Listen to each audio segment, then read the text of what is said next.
Hey everybody, how's it going?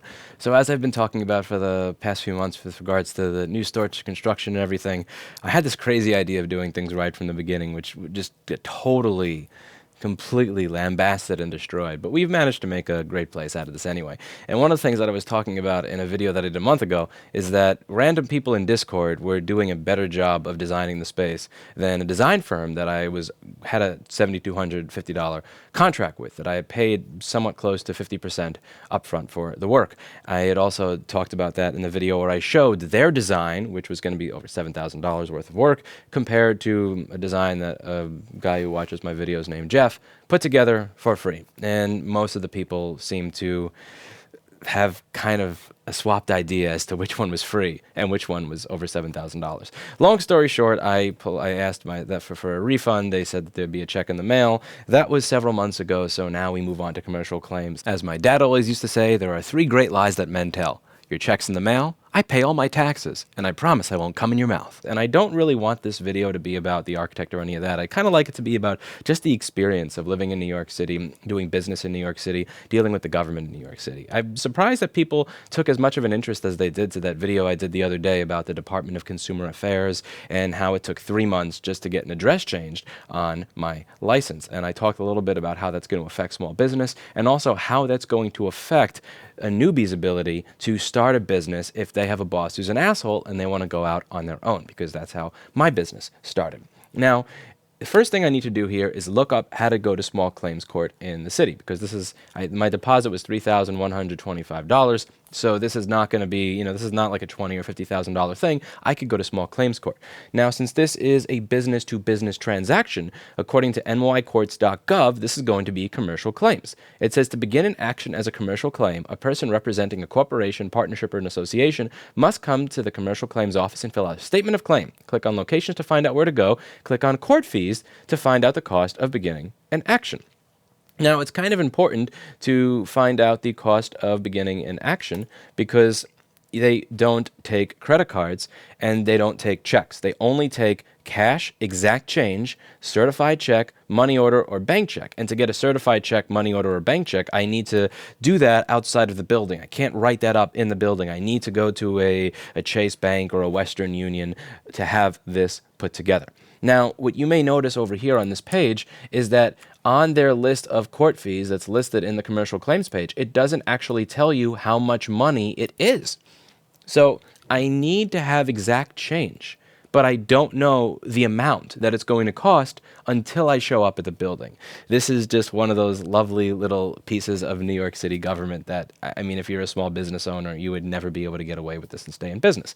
Now, here's the best part of it all. So when I was talking about New York City Department of Consumer Affairs, how you can get a fine of $250 to $1,000 for not having your license number on your business card, not having the license number in the wrong part of your receipt, and so on and so forth. If I have a different price listed in my window than what you actually pay at checkout, I would get a fine for that from the Department of Consumer Affairs. But as you can see here, you see that right before you walk in the office, there's this large bulletin board with all the fees, but then when you actually walk into the office, there's a different fee. So the government is allowed to not list their fee on their website. Then when you show up at the building, have two different places that have two different fees listed and then charge you the higher one. I mean, for me, this has always been what I find to be the true definition of power. Essentially, can I create a set of rules that apply to a different class of people than myself? Can I say that it is against the law to have a different price posted in your window than the price that you charge when people check out? Yes. Can I disobey that myself? Yes. Can I have specific regulations regarding security with devices that are on your network? Yes. Can I then use Windows XP machines in our building? Yes.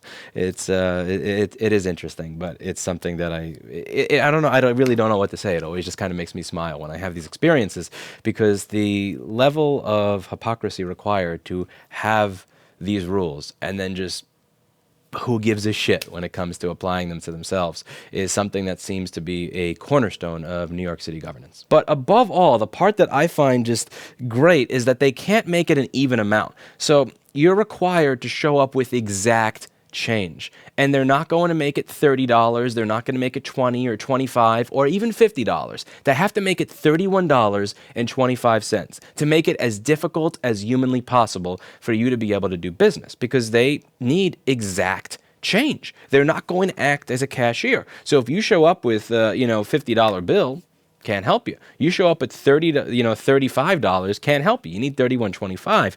But they don't tell you until you show up at the building what that number actually is. Like, it would just be too much to list it on this website so somebody would know.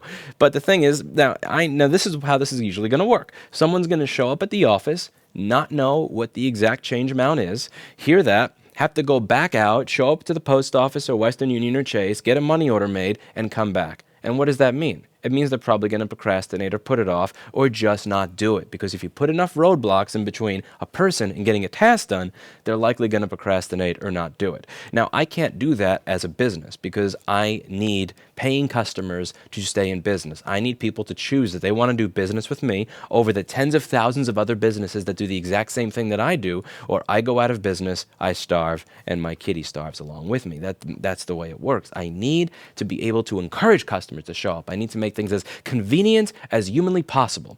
I can't take action that, in my opinion, purposely keeps people away, but they can, which is something that I find to be particularly interesting. So what did I do? Well, I showed up with an entire set of quarters, and I laid it all out on the table. So I had $20 bill, and then I had something like $11.25 in quarters. And the woman looks at me and she goes, "Seriously? Seriously?" She was a nice enough person, but she was clearly agitated at the fact that I showed up to pay my bill in quarters. And I said, "Okay, will you take a credit card?" "No." "Why wasn't the amount that I needed to bring here posted on the website?" And she just stares at me blankly. No answer. Nothing. Of course not. Why would there be an answer? Why would they care? They don't have to, because they're going to get paid anyway.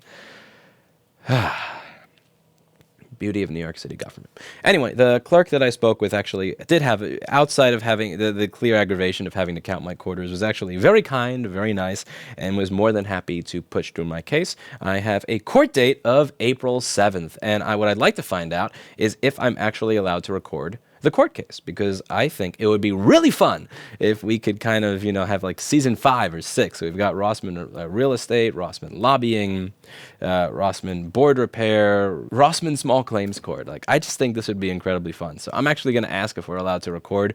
I really do hope that we are, because I think it would be, I think it would be kind of fun to get you all inside to see what small commercial claims court looks like in New York City. This really doesn't have anything to do with board repair or right to repair, or just about anything. It's just a little thing that I just kind of find fun about New York City. It's just, I know what you want me to do. You want me to show up, not know the, see the amount, go back out, and not come back. But it's just, I'm not going to do that. You want exact change? I will come prepared with exact fucking change. I will show up with an Under Armour backpack filled with quarters, prepared to take you on. That's it for today. And as always, I hope you learned something. And New York City Small Claims Court, can you please put the price list on your website? If you do that, maybe people won't show up with bags full of quarters. Out of sheer curiosity, once this was done, I decided to try and figure out where would I find this. So I did a reverse Google search here. So I type in here, site, nycourts.gov, 3125. So I can figure out where it shows up. And there is this page over here, here.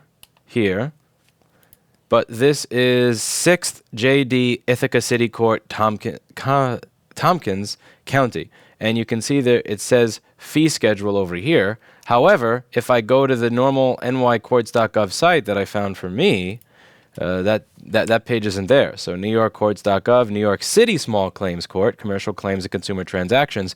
There is no fee schedule over here. It's not linked to on the court fees page.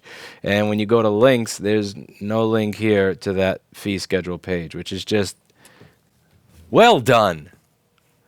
Man, anytime I think my site's poorly designed, I just got to look at something like this. It'll cheer me right up. Anyway, that's it for today. And as always, I hope that you learned something.